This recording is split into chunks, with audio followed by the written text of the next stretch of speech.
professeur Hassan Ba, un éminent professeur, il a dit ceci: sur appel du médecin-chef de l'armée, il arrivait urgemment à recevoir au crépuscule du 28 septembre 2009 à la morgue du CHI d'Ignace Dine 3 camions militaires qui contenaient respectivement 21, 7 et 13 corps, auxquels 2 autres s'ajoutaient, soit un total provisoire de 43 corps. Les jours suivants, ce nombre grimpait à 58 corps qui étaient dispatchés dans les morgues d'Ignace Dine 24 et donc à 34. Certains de ces corps étaient déposés sur des paillasses.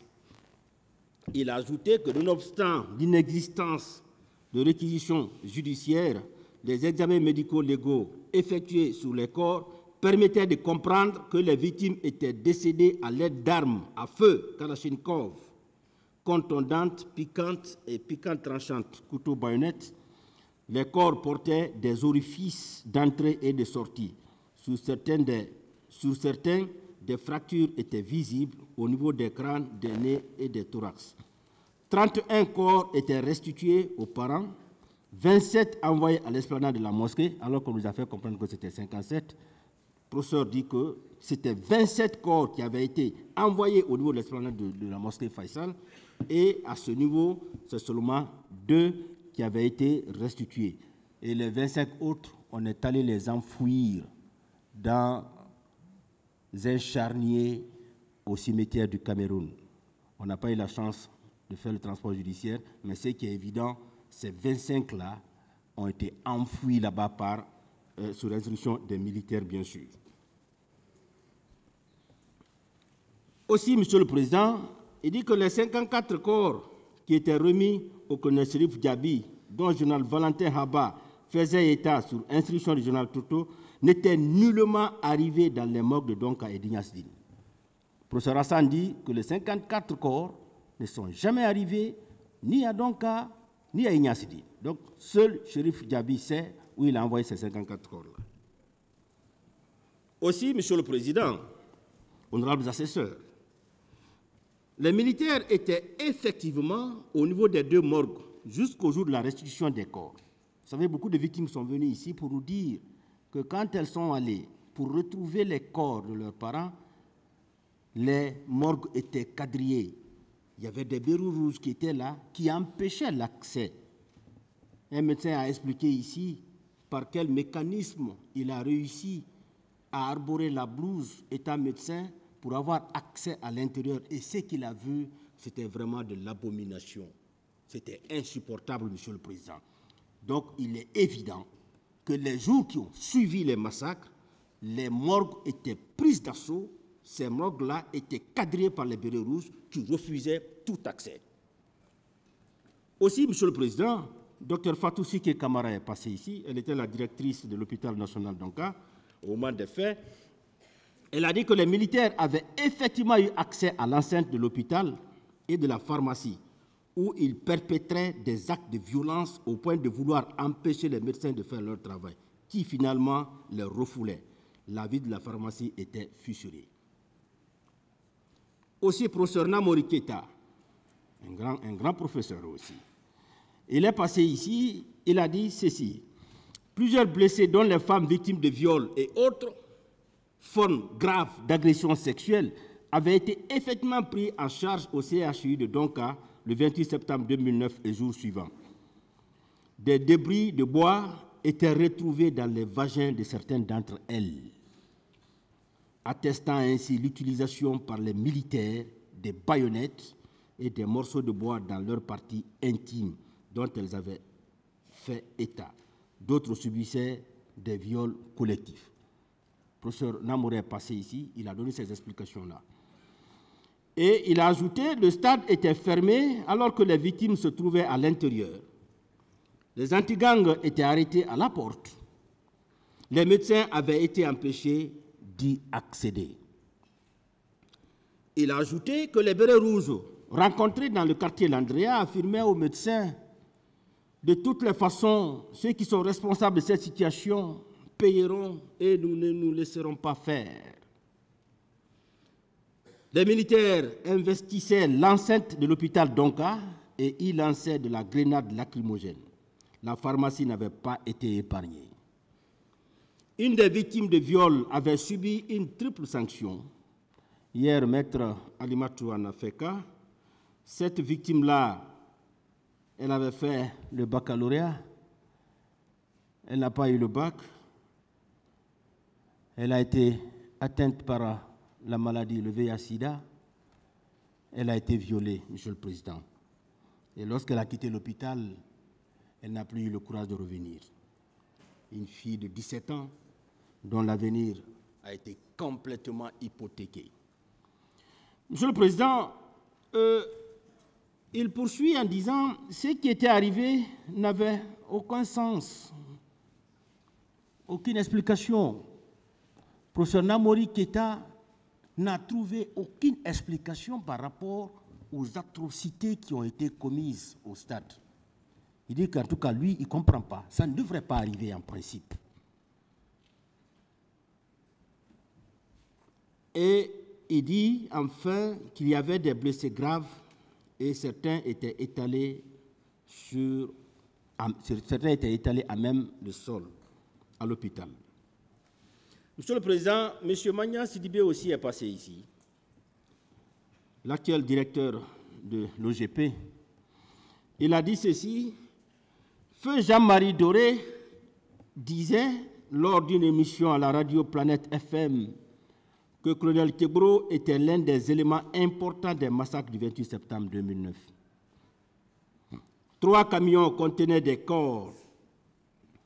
Ces camions-là étaient stationnés dans la cour de la présidence de feu général Lansana Conté et qu'il existe effectivement 2 à 3 fosses communes, dont la plus grande se trouve à Faban.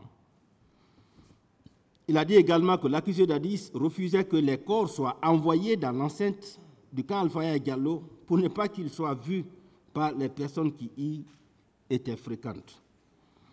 Les mêmes sources lui disaient qu'environ 300 corps avaient été jetés dans la nature. Monsieur le Président, M. Cheikh Sidia Diabaté était également venu.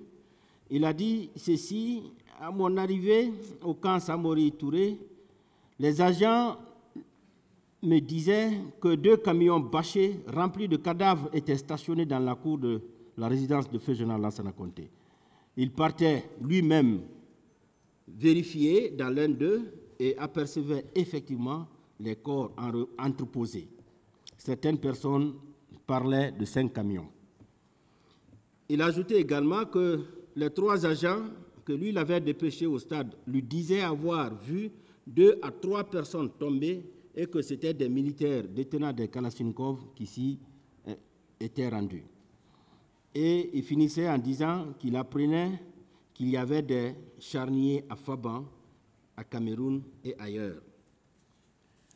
Après donc les témoins du ministère public, Monsieur le Président, les parties civiles également ont fait venir 4 témoins qui ont été reçus par votre tribunal. Le premier, c'est M. Alpha Mamoudou Diallo, blanchisseur, qui est domicilié à Koya. Il a dit ceci: j'entendais des sirènes qui venaient de la Bellevue, les jeeps pleines de bérets rouges entraient dans la cour. Pivi était en tête, il saccageait tous ceux qui se trouvaient dans la cour et dans la maison et emportait d'autres biens. Il brisait les vitres des véhicules qui se trouvaient dans la cour. Un d'entre eux détenait le couteau et le fusil et disait que si je bougeais, il allait me tuer. Il n'y a pas ce qu'il ne faisait pas dans la maison. Le ministre de la Santé arrivait en tenue militaire avec ses gardes du corps. Il donnait des coups de pied aux malades qui étaient à même le sol et disait « c'est bien fait pour vous ». Ceux qui tiraient au stade portaient des tenues militaires couleur unique. Aussi, M. Ismaël Ba, logisticien domicilié à Lambagny, est passé et il a dit, alors que les gens priaient, car le musée avait fait le premier appel, les tirs commençaient, le gaz lacrymogène était largué. Ça tirait aussi vers la piscine. Tout était fermé. On ne savait pas comment sortir. Il y avait des fils électriques barbelés qui étaient posés sur les murs. Je recevais un coup au niveau de l'épaule. Les assaillants avaient des fusils et des bâtons. Je voyais une victime qui avait été éventrée, tenue par des gens. Un groupe de militaires cassait les véhicules chez Elhadj Selou. Il y avait beaucoup de morts. À la mosquée Faisal, les mouches volaient au-dessus des corps qui étaient exposés. Des gaz lacrymogènes étaient lancés à l'intérieur de la mosquée par la police. Alors que nous étions en train d'inhumer les corps à la demande des personnes âgées qui étaient parmi nous, nous apercevions quelque chose d'un peu plus grand, 5 à 10 mètres, qui ressemblait fort bien à un charnier dont je peux toujours reconnaître l'emplacement. Les gendarmes en treillis et les policiers de la CMIS administraient des coups. J'avais vu au stade une femme nue qui marchait et qui voulait sortir. Je voyais les bérets rouges qui poignardaient les gens, d'autres assaillants étaient en culotte. Monsieur le chef d'état-major général des armées est à son bureau.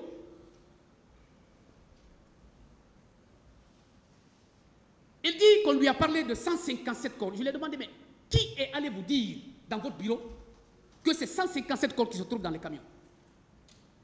Il a dit non, maître, qui ne répond pas à cette question. C'est noté. Qui ne répond pas à cette question. J'ai dit, mais comment alors, monsieur le chef d'état-major général des armées, est-ce que vous avez appelé le ministre de la Santé? Il m'a répondu ici publiquement, non, maître, je ne l'ai pas appelé. S'il n'a pas appelé le ministre de la Santé, c'est qu'il n'a pas non plus appelé le monsieur le président, il n'a pas non plus appelé le ministre de la Défense. Alors, je lui ai posé la question de savoir, je dis, mais nous, c'est qu'on sait, le chiffre officiel qui a été dégagé par les services compétents, c'est 58 corps. Je lui ai demandé la différence. Et je lui ai posé la question de savoir, monsieur le chef d'état-major, vous qui donnez l'ordre à votre commandant de train de sortir 4 camions, les camions sortent avec ses chauffeurs, ils reviennent avec les corps. Vous êtes au bureau, vous n'appelez pas le ministre de la Santé, vous n'appelez pas non plus une autre autorité compétente. Ces corps, on ne les voit pas. On va demander qui? À qui on peut tendre la main pour récupérer ces corps ou pour savoir où est-ce que ces corps ont été orientés. Je me rappelle très bien la réponse qu'il m'a donnée ici dans cette salle. Il m'a dit, maître, vous me mettez la corde au cou. Moi, je n'ai pas besoin de vous mettre la corde au cou, général. En pareil cas, jusqu'à ce que le président m'a interrompu, je me rappelle très bien. Parce que je tournais autour de la question. Je change un peu, le président voit mon passage et c'est la même réponse qu'il doit me donner. Le président m'a dit, maître, passe à autre chose. C'est noté dans nos primitifs de toute façon. Si le ministre de la Santé n'a pas pris connaissance de l'existence de ces corps, il n'a pas été appelé. Et pourtant, le premier jour, le 28 septembre 2009, c'est Général Sano qui a appelé monsieur le ministre de la Santé. Pourquoi alors, qu'est-ce qui lui a empêché de continuer cette œuvre-là? Ce jour qu'il a reçu des corps 157 pour dire, monsieur le ministre, la situation est grave. J'ai reçu 157 corps au camp. Venez. À son tour, il allait automatiquement saisir de qui le droit? Mais en catimini, de manière opaque, général, banalise cette situation. Parce qu'aujourd'hui, ce sont eux qui sont, c'est lui qui a la maison centrale. Le parquet a fait vol de face à ce niveau-là. Comment quelqu'un manipule 157 corps, ordonne la sortie des camions, revient avec ces camions-là, pleins de corps, l'intéressé soit en liberté, fait des va-et-vient dans la rue. Il va qu'à ses affaires. Pourquoi? Pourquoi ça? Il a fait un aveu ici, il dit, il a reçu 157 corps. C'est que c'est évident, c'est qu'une personne qui est montée à son bureau, monsieur général, en garde-boue, il y a 157 corps. Il devrait se mettre sur les pieds, descendre automatiquement, appeler toutes les autorités compétentes afin qu'on puisse le trouver là-bas, présent, et que ces corps puissent être véritablement orientés dans les mains de l'administrateur de la mort. Pourquoi alors demander au ministre ses corps? Pourquoi lui demander ses corps? Il n'a pas géré les corps. Le comité de crise qui a été mis en place par lui, par arrêté, c'était présidé par un responsable, Diakité, qui était également directeur, qui était responsable de l'hôpital, au niveau du département de la santé. Et il vit. Il a géré cette crise. Ce comité a travaillé en pleine collaboration avec les ONG, Terre des Hommes, pour s'occuper des blessés. La commission chargée de la restitution des corps également a travaillé en étroite collaboration avec les autorités religieuses et tout le monde. Mais alors, de l'autre côté, on vous a dégagé que plus de 2000 morts. Personne ne peut se réjouir de la mort de son prochain. C'est la vérité. Lorsque j'ai entendu dans les réquisitions du ministère public, vers la fin, il dit que, Monsieur le Président, que c'est qu'il a constaté que depuis cette audience, que personne n'a éprouvé un sentiment de remords. C'est pour vous amener à ce que ceux-ci-là, ou nos clients, puissent être condamnés. Mais comment vous voulez, vous qui êtes le chargé de la poursuite, vous ne menez pas vos enquêtes de manière minutieuse. Vous revenez, vous demandez au juge que les 2 ou les 11, ce sont eux, parmi lesquels se trouve le ministre de la Santé. Il a fait quoi dans ça? Au point où vous demandez la réclusion criminelle à perpétuité. Si dans le code pénal ancien, c'était ça qui était applicable, ils allaient demander la peine de mort. À l'époque, c'était l'article 14. Tout condamné à mort sera fusillé. Le code pénal. Avec des réformes, 2016, 26 octobre 2016, on a supprimé ça pour mettre la réclusion criminelle à perpétuité, Monsieur le Président. De toute façon, c'est une grave peine privative de liberté. Dans la réforme judiciaire guinéenne, on a substitué la peine corporelle, qui est la peine de mort, à la peine privative de liberté excessive.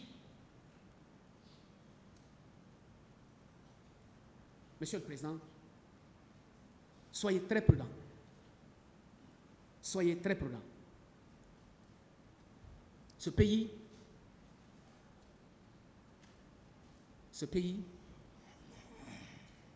il est pour tout le monde. Il est pour tout le monde. On va s'accorder sur un certain nombre de facteurs. La devise, elle est unique. La monnaie, elle est unique. Le drapeau, elle est unique.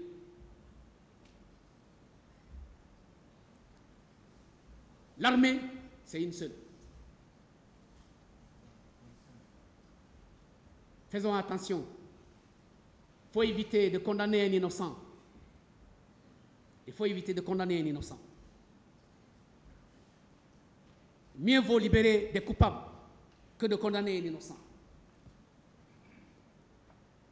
Si ça se fait, c'est une grosse erreur judiciaire et qui est irréparable. Ça reste dans les annales. Décidez pour que vous partiez à la maison, se coucher, dormir très bien, profondément. De toute façon, la justice, elle est telle qu'elle est. Mais vous, les juges, vous avez une double responsabilité. C'est vous, Dieu, qui vous a donné. Ce n'est pas une personne. Ce n'est pas une personne. Alors, Général Sanon est parti. Après cette déposition lourde de conséquences, il est revenu 2 fois. La deuxième fois, vous avez fait la confrontation. La confrontation, Général Sanon, professeur Hassan et mon client, colonel Abla Chérif Diaby, publiquement ici. Je pose la question au professeur, professeur, est-ce que, un seul instant, le général vous a contacté pour vous dire qu'il a reçu 157 corps? Le professeur a répondu non. Général, est-ce que vous avez appelé professeur? Il a dit non. Est-ce que vous avez appelé monsieur le ministre de la Santé? Il a dit non. Jusqu'à ce que même le président m'a dit, Mehmet, on ne vient pas répéter. Non, ce n'est pas une répétition, ce sont des confrontations, c'est des points de divergence. C'est ce qu'on veut ressortir. J'ai regardé la question. Mais la réponse, elle est telle qu'elle est. Tout le monde connaît. Le général s'est soustrait de son obligation. Monsieur le chef d'état-major, à l'époque, il devrait répondre de ses faits. 157 corps, à lui seul. Il sait la destination. Il connaît la destination. Celui qui a ordonné la sortie des camions, et les camions ont pris les corps. Les camions ne se sont pas dirigés ailleurs. Les camions sont revenus là où il est. Ces corps disparaissent. On indexe une pauvre personne à la réception de ces corps. La personne qui a commandité, la personne qui a donné l'ordre de sortir les camions, de revenir avec les corps, ses chauffeurs, son commandant, ne sont pas inquiétés. C'est extraordinaire. C'est extraordinaire. C'est extraordinaire. On veut s'en prendre à ce monsieur.